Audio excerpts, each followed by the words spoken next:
I'm 19. I just got out of high school just a year ago, and in Gen Z, there's definitely an epidemic of loneliness and a need for this community, and so it is such an important facet of your administration to really put in that effort to focus on mental health. Elena, why do you think there's an epidemic of loneliness, particularly in Gen Z? I suppose part of it has to do with the accessibility of information.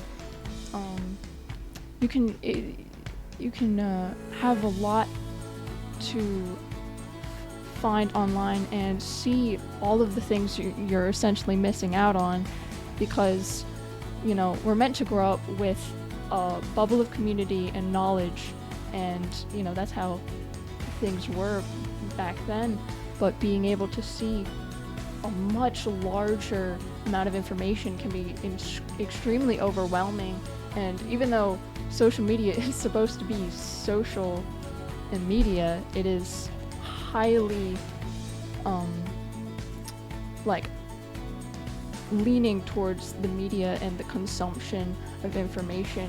And I think that at least in my own experiences, the fear of missing out, and just sort of all of the things that is overstimulating about social media is really a very large effect on these youth. And that also does apply to adults, I would say, but I think especially with the younger students, we're still sort of figuring out how to navigate being new adults, of people born in 2007, 2006, and there's just an overflow of information and mixed messages, and you're just consuming all of this negativity all of the time, and that makes you not want to reach out and sort of close in on yourself. So social media is making people antisocial. Yeah.